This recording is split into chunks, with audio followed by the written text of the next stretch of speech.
Hello, and welcome to our latest episode of Session Share, the Coaches Podcast. My name's Craig Burtesel, and I'm delighted to have Osku Partonen as our guest today. Osku has a UEFA Pro license and has dedicated his life to football.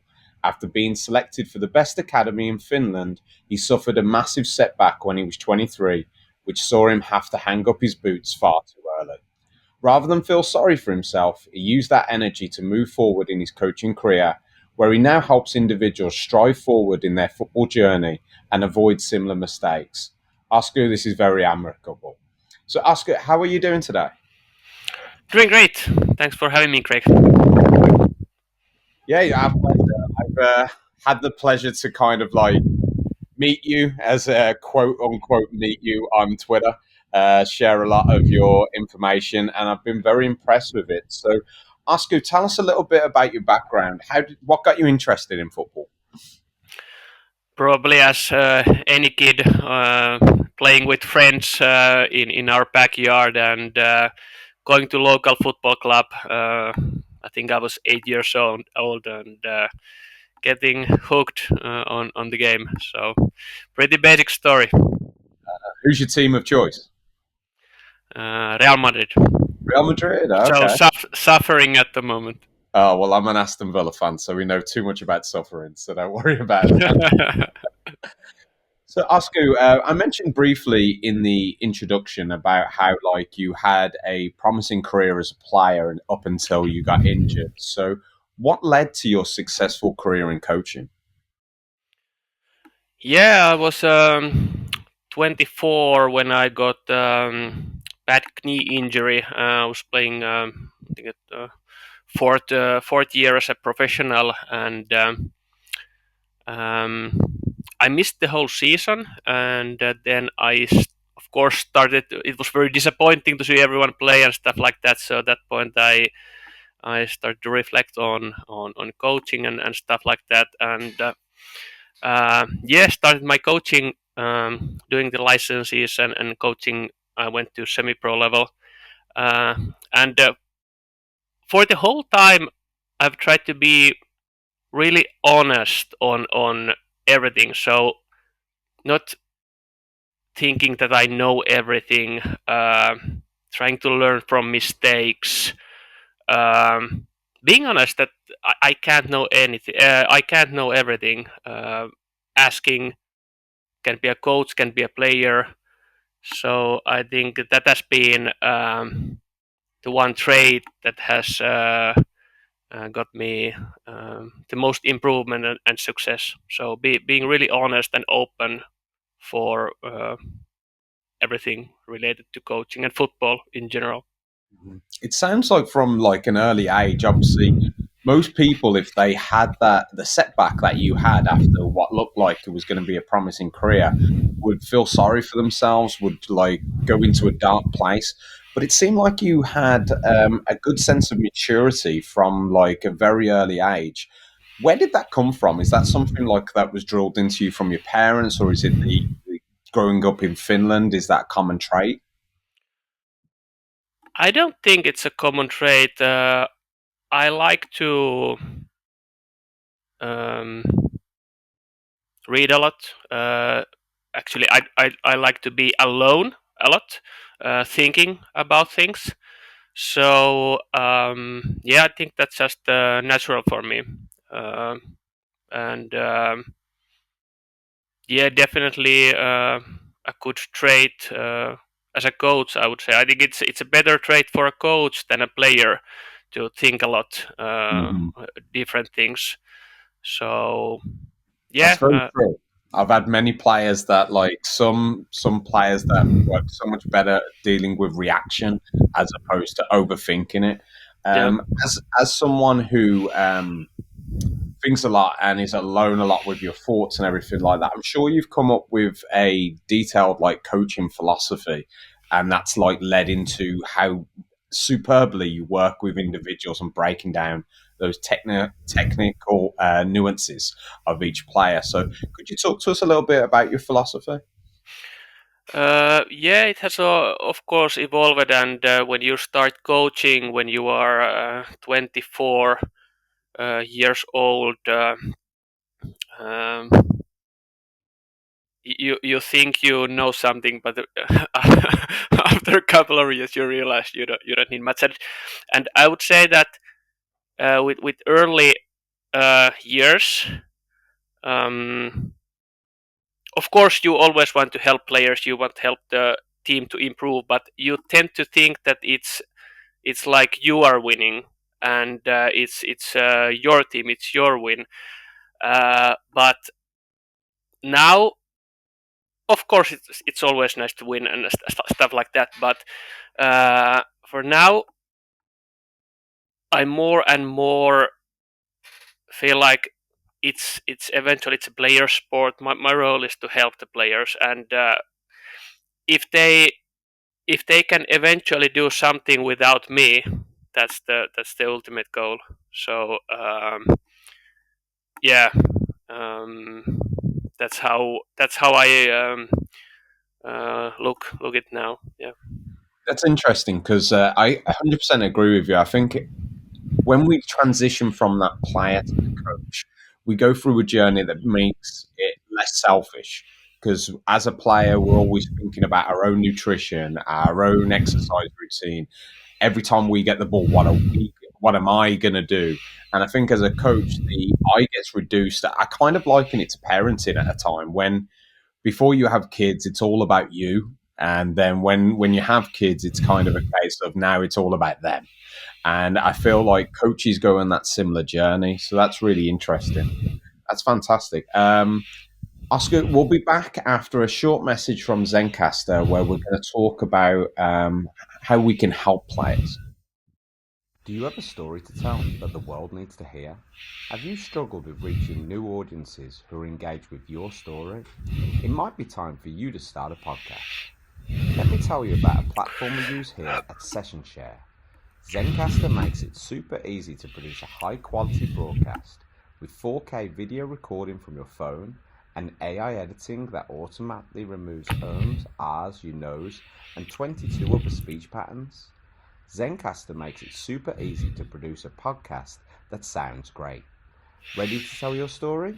Check out the link in the show description to learn more about Zencaster.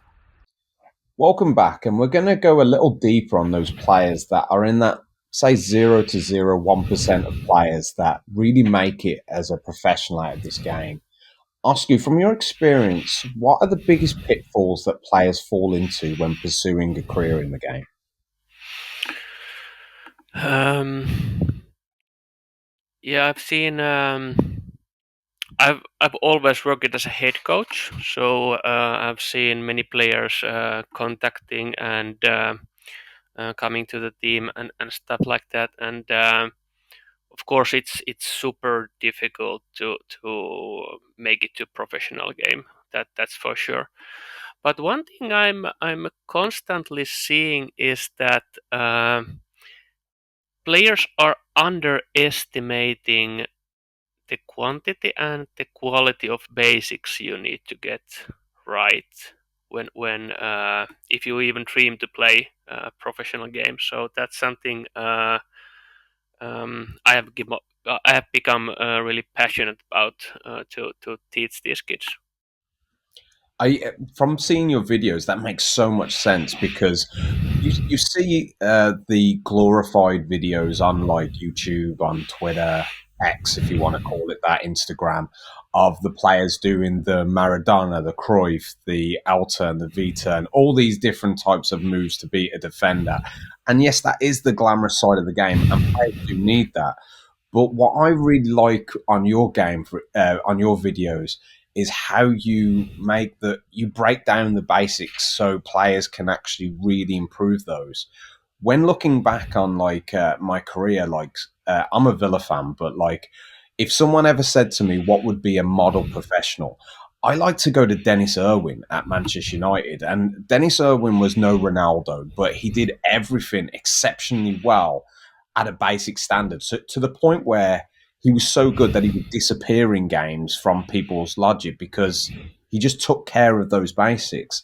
And I completely agree with you that like the modern day player now is so worried about learning this elaborate move that they don't even know how to pass 10 yards with their left foot, or the simplicity of, like, I saw a video of yours the other day when it was the correct way to shoot a ball when it was off the bounce. Like, you see so many times players sky the ball over the net rather than just the basics of getting your knee over the ball, shoulders over the ball, and so on. So can you teach us a little bit how you break down those moves to, like, basically make the simplified moves even easier for players to learn and perfect? Yeah, totally agree what you said, Greg, there. But because I'm really a bit worried about the content that is all over the internet that the players are consuming. So many tricks and hacks and circus tricks. Of course, they look great in the videos, but that's not the real game, and that's actually the main reason we started creating the videos, because we want to bring um, the game as it happens in real life. Of course, it's you need to figure out what's working on internet, so that's the problem. But yeah, because the difference is the details. What the like we are doing amateur versus pro. So uh, because professionals make it look so easy, so effortless, and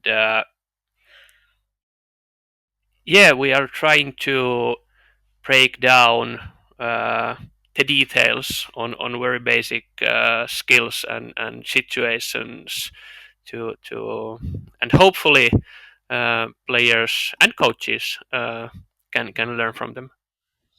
You mentioned there about coaches learning from these, like, pitfalls. What advice would you give a coach that to help the players to avoid these sort of pitfalls?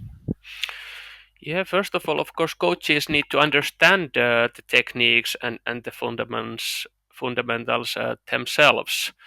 That's first thing, and yeah, it's not easy task. It's not easy task because players, if players are motivated, they will go train their own in Sunday morning, honing their skills and stuff like that. And of course, coaches, it's also depending, of course, your level. If you are coaching adults team or under uh, 12 team, it's totally different. But of course, as a head coach or when you have team practice, you need to um, do a team session. You need to take care of all the players and stuff like that. But eventually, it's the individual players we try to improve. So I think it's really important to give them tools and help them with game realistic skills. Yeah. Totally agree. And I've always likened it, it's basically a guided discovery when we're talking with that player. If we're lucky, if we're at, like, a high level team, we probably get 3, 4, potentially 5 practices a week, barring, like, midweek games and weekend games. Most youth teams that, like, I deal with and so on have 2 to 3 days of practice. So I always say it's kind of like a guided discovery. I think it's more about, my lesson is teaching a player how to learn the game. So, and what I mean by that is the fact that when I'm breaking it down to the technical breakdown of the technique when it comes to those players, I want them to go away and learn it themselves, and that is one of the struggles that we have today. With players having so much things that can distract them about getting out there. So I particularly love the fact that you, in particular, and like what Session Share does as well, is about putting it on the technology side of them so they can pull out that YouTube video.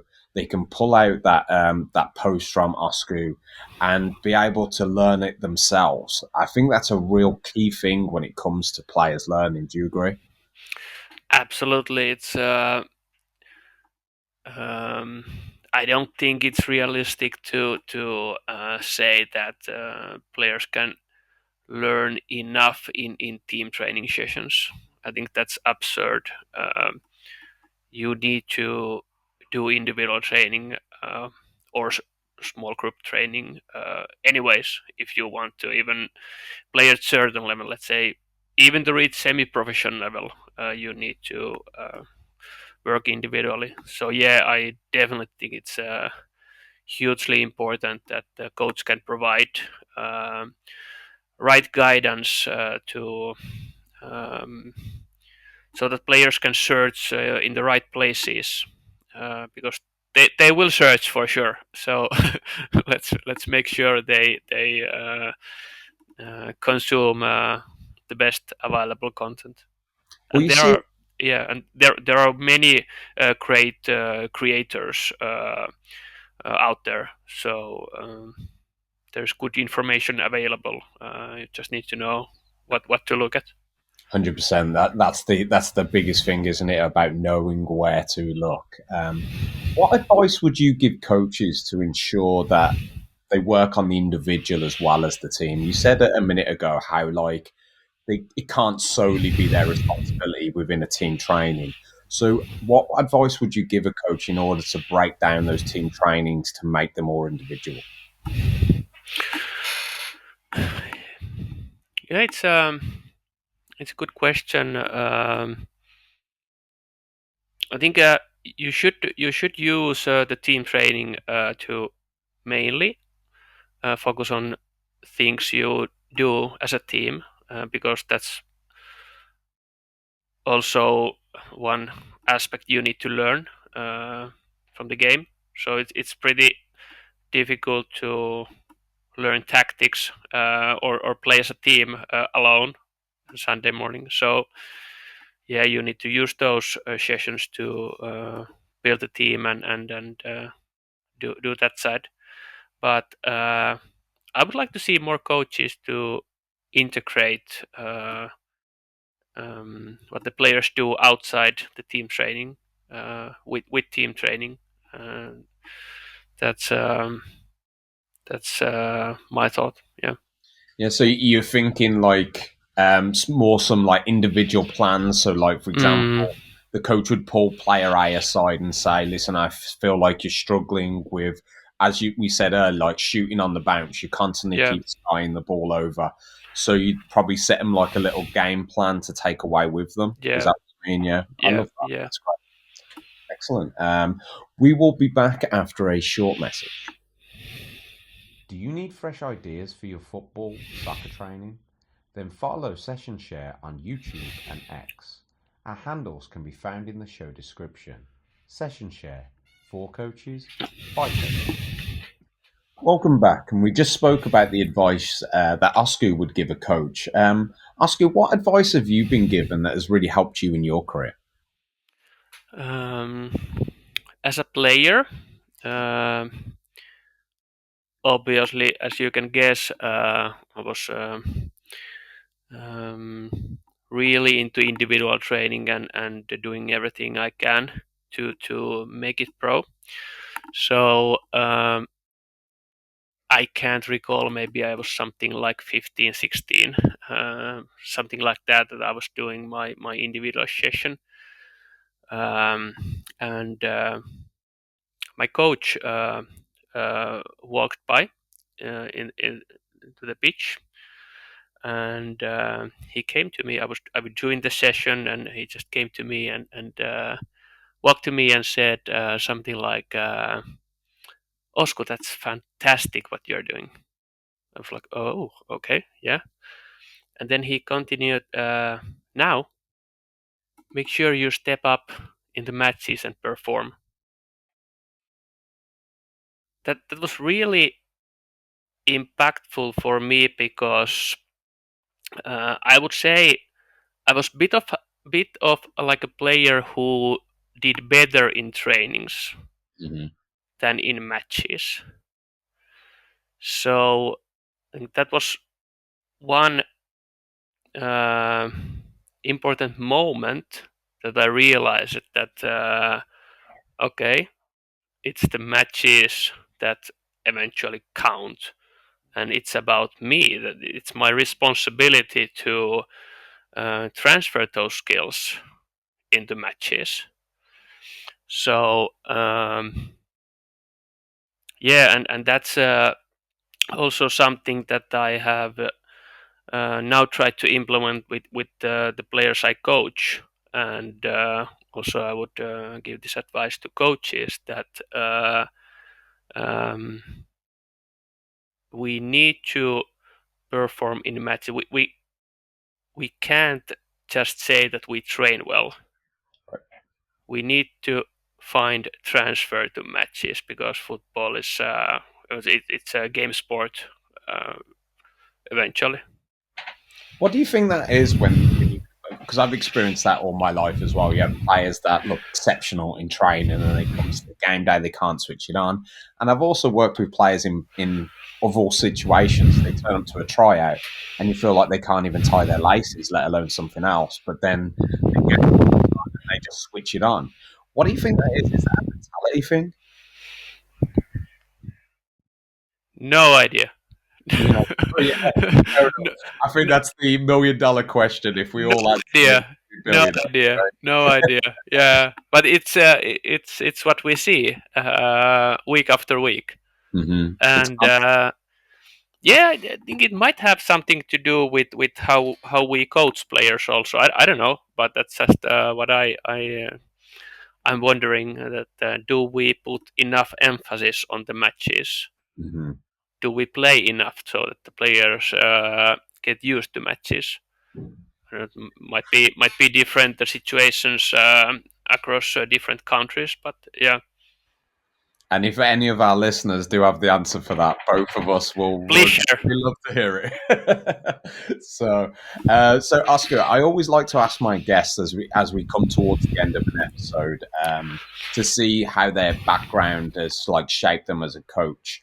What's your favorite moment in sports? It can be as a player, a fan, or a coach. Yeah, of course there are nice moments when I played.